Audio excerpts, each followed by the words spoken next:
Thank you for the introduction. Good evening, ladies and gentlemen. And again, I would like to say thanks to Joe for inviting me back again this year to speak, which hopefully means that I did something right when I spoke last year. And in particular, inviting me back to speak on a subject which I'm very, very passionate about, which is job creation here in Ireland, and which is the theme of this evening's session.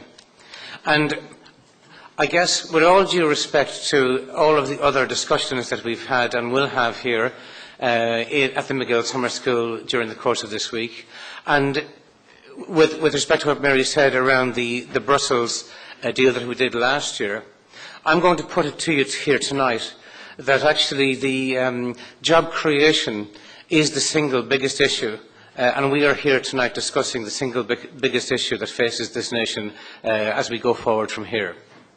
Now, the first 100 days of government have been consumed by banking issues and by the fallout from the bailout, and I think justifiably so, in many respects, because of the fact that without a banking system working effectively in Ireland, we don't have credit. Without credit, we don't have any consumer spend, and the consequence of that is, as we've all seen over the last couple of years, the shutters coming down on businesses the length and breadth of the country. And I think it's important to say that hopefully you can hear me okay, but I think it's important to say, thanks Joe,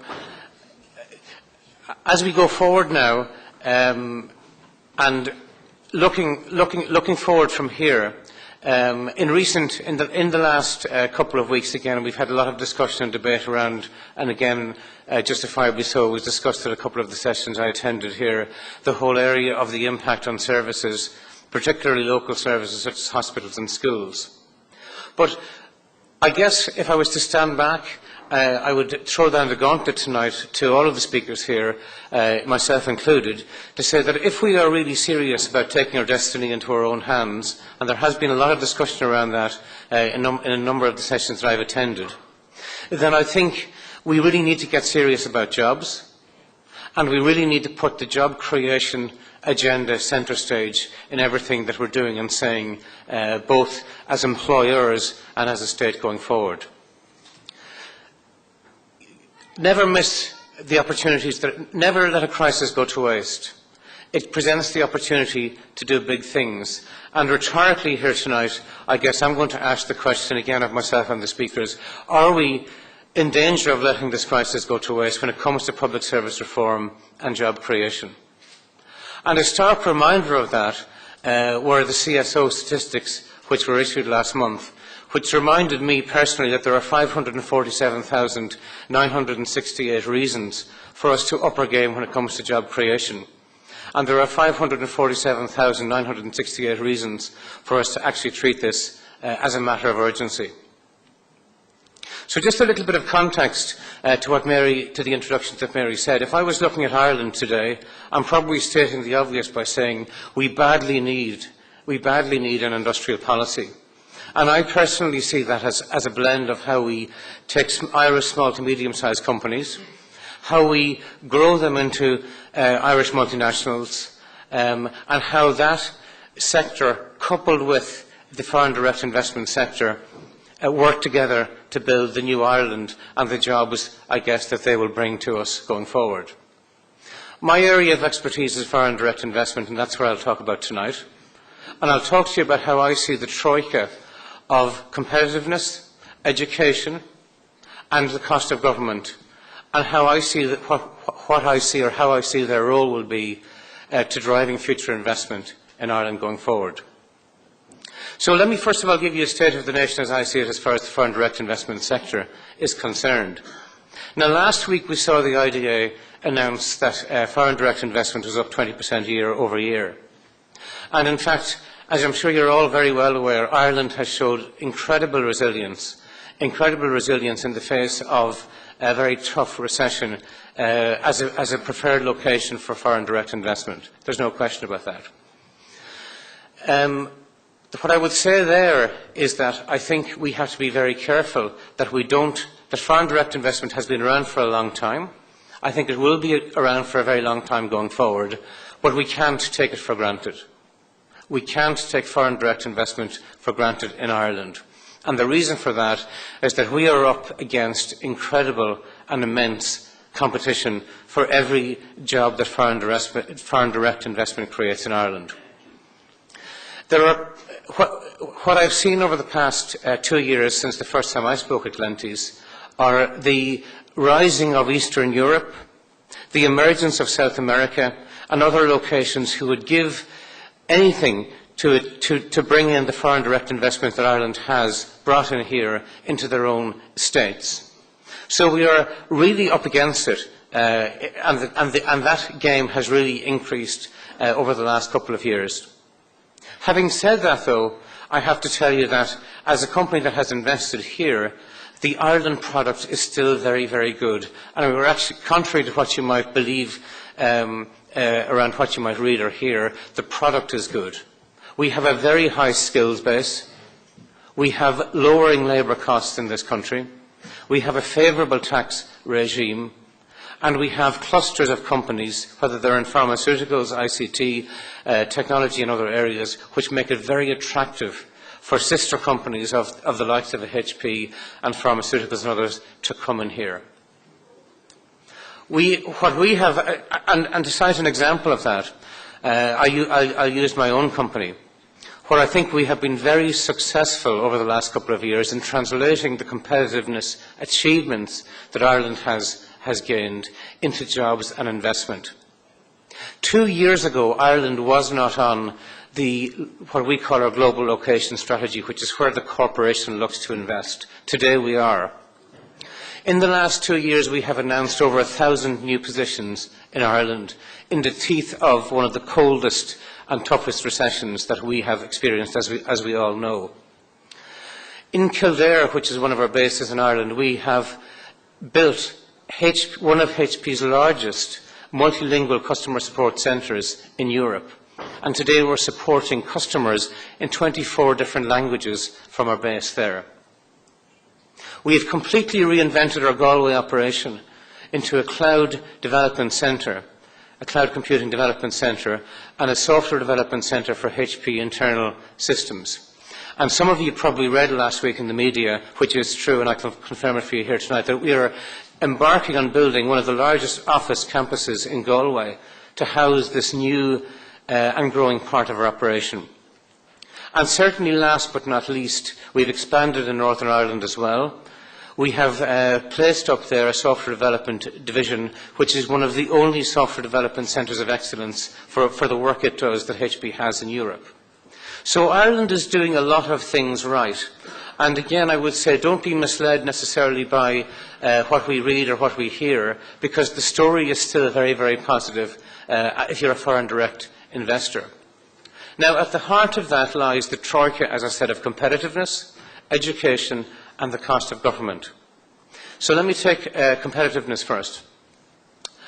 The reality is, despite all of that, that most of the competitiveness gains that we have achieved as a nation in the last 2 or 3 years have been as a result of international cyclical factors. And the reality is that most of the countries and geographies that we're dealing with haven't been as hit as hard by recession as Ireland has been. And when it comes to Eastern Europe or South America, they certainly have also benefited from the cyclical competitiveness factors that I've alluded to. So I would say that from an Ireland perspective, we haven't yet hardwired the serious structural changes into our competitiveness DNA that we need to ensure the long-lasting benefits or the longevity of the competitiveness gains that we've made as a nation. Think about that for a second. It exposes us to changes that happen around us. And what you don't want to do when it comes to change is you don't want change happening around you. You want to be leading change. When I spoke here 2 years ago, nobody had heard about cloud computing. Now it's a huge trend in our industry. You simply can't afford to miss a boat like that. And when it comes to competitiveness, the sands are shifting every day and every year. And my message there, and it has been to government, is that we have to hold the line on the competitiveness adjustments that we've made, and we have to make more. I fully empathise with the trials and tribulations of the minister here who has tried to reform the JLC system recently. Everybody accepts the need for reform. Everybody accepts the need for change, but the reality is that, with respect to the Minister, it's easier to win the Grand National than it is to reform some of the systems that we have in this country. And the script to drive down the cost of doing business in this country has already been written. And if you look at the report that the National Competitiveness Council published in June, to my mind, it charts the course of how you reduce the cost of doing business in this country. It covers labour costs, it covers utility costs, it covers property costs, and it covers the cost of doing business in general. So, on competitiveness, I would say, if we're serious about hardwiring into our DNA the type of structural changes that we need to make as a nation to make those competitiveness gains count for us in the future, then we need to implement that report and the recommendations therein. And we also need to do that as a unified government. One voice, one government, implementing what that Competitiveness Council has recommended. So from a competitiveness perspective, that's what I would say about that. The second part of the Troika I would discuss would be education. I spoke here last year about the reform of second-level education in this country. I think education is the route to job creation, is what I said then, and I absolutely mean that today. An example would be that we advertised 100 jobs in Galway last December, and we had 700 applications for those jobs by the end of January, and we had the bulk of those filled. We were able to go back to the corporation, to the mothership, and say, look, we have got another 600 applications for jobs that you're trying to fill in this space. Bring those jobs into Ireland because we can locate them here. We got the OK for that, and now we have those jobs filled. Education is the route to job creation. Now, but we need a modern curriculum at second level, and that's the area where I have most familiarity with. It's great to see bonus points coming in for maths being announced, but the reform agenda has to continue. I want to see science compulsory for leaving certificate in this country. But for me, it isn't all about maths and science. I mentioned to you earlier on, we're supporting 24 languages from our Kildare headquarters. I want to see at least 2 international languages being mandatory at leaving certificate in this country over the next 2 years. And I want to see an Asian language choice being one of those, and I've said that before. Now, I know a lot of schools around the country are already trialling Asian language as part of their transition year programmes, and I would certainly dearly love to see that mainstreamed in the education system going forward. But be under no illusion that the education system that Ireland offers today, again, it has its flaws, and I'm sure it's to be discussed and debated here in the next couple of days, is still world class. And I think if we make the modifications that we're talking about, and we bring maths and science and up the ante there, and particularly if we're setting up for success, supporting global customers from Ireland, we need to develop the skills and competencies that we need in order to do that. And international languages are key. 2 languages might sound like a lot if you're in the current system in Ireland. There's people that work for me that speak 7 or 8 different languages, and they're supporting customers across 5 or 6 different geographies. I mean, if there's 2 people going for a job and one has those level of language skills and the other doesn't, well, it's very obvious who the successful candidate is going to be. And then the third part of my troika is the cost of doing government, or the cost of government. And I think the cost of government is an intrinsic part of the competitiveness equation.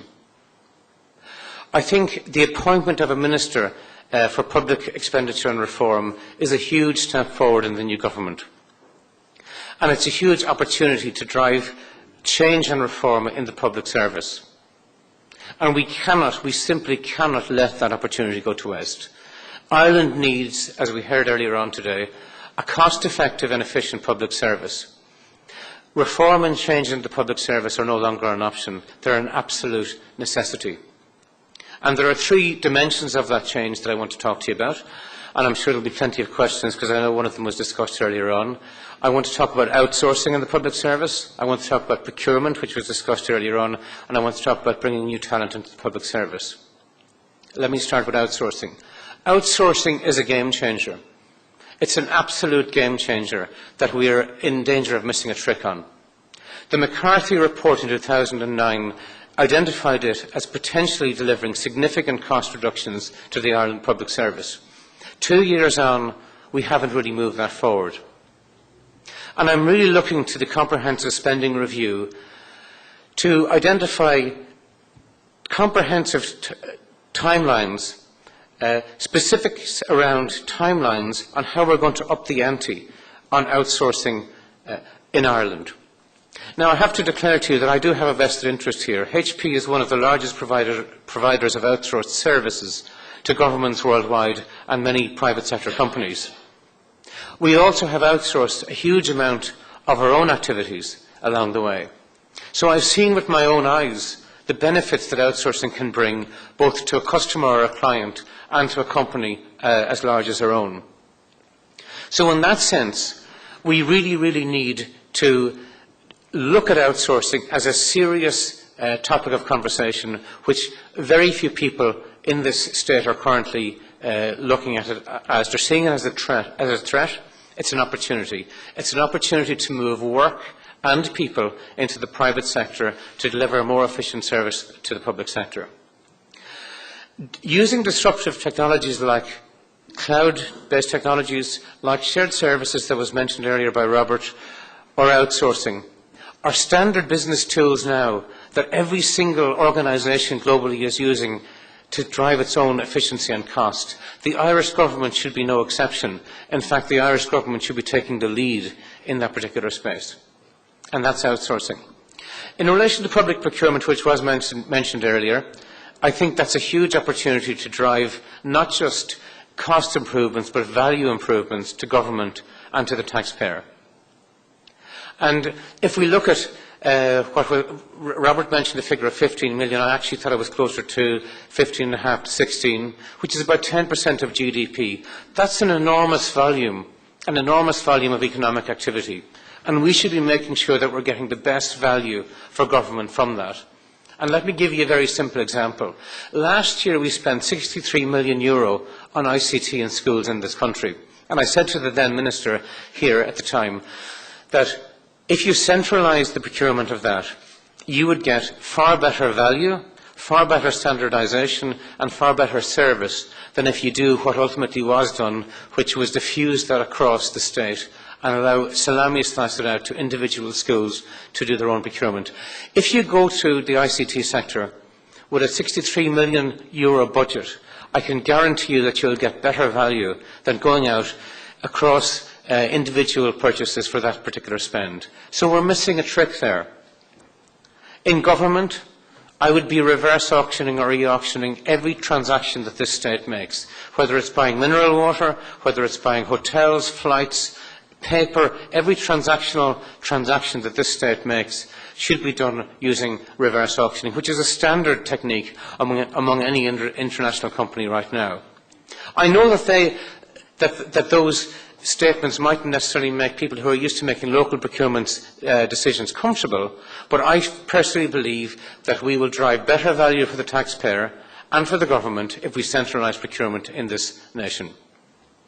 And then the last piece of that puzzle, to my mind, is bringing new blood into the public service. One of the commitments in the programme for government was to reform the upper levels of the public service by bringing in fresh talent and people from the outside. I think that's a huge step in the right direction.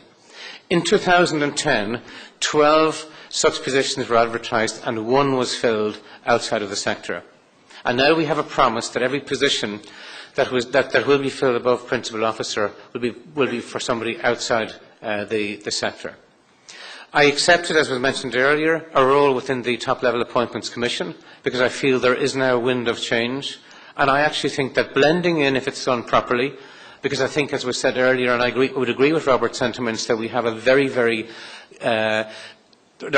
of very good people in the public service. So I'm talking about blending in fresh thinking, fresh talent. I think in an environment where change and reform are the dominant themes, bringing in fresh talent and new thinking is absolutely the right thing to do, and I was happy to accept on that basis my role in the top-level appointments commission. So to sum up what I'm saying, I'm very optimistic about the future of foreign direct investment in this country. I think if we're serious about the jobs agenda, then we need to get serious about jobs and we need to move it centre stage. And I judge centre stage. What does that mean? It means what I hear people talking about, what I read in the papers about, and I don't see jobs discussed as often as I see other subjects. And I suppose that brings me to a point I'll say again, may not sit comfortably here. I think we need to get more business people engaged in the jobs agenda, and I think we're giving far too much airtime to what I would call commentary economists in this country. The practitioners and the people who have actually gone out there and who know how hard it is to create a job, whether you're working in a HP or whether you're working in a corner shop, they're the people who know the real issues that are faced by this by this economy in creating jobs, and there's just too much paralysis by analysis by what I would call commentary economists. And I respect that there are a lot of very good quality economists here who I would not put into that category, but I do think there's a category we're giving too much airtime to. Don't take foreign direct investment for granted. Hold the line on the competitiveness adjustments that we've made and drive down the cost of government. And I think they will be part of the recipe of driving and retaining the foreign direct investment gains that we've made in this nation. We can't, so to come back to the theme that we were actually asked to speak about here, we can't dine out on the Queen and Obama forever. Okay? The next 100 weeks have got to be about decisive action and not populism. And if I left you with one sort of what I would call management speak, it's not something I made up, but something we have, which is that there are 4 stages of any team's development. You have forming, storming, norming, and performing. Okay? The first 100 days have had ample amounts of the first 3. The next 100 weeks have absolutely, in my view, got to be all about performing. And that's what I'll be looking for from this government, and indeed from every elected politician who is part of the Oireachtas going forward over the next couple of years. They have simply got to perform, and we have to demand that of them.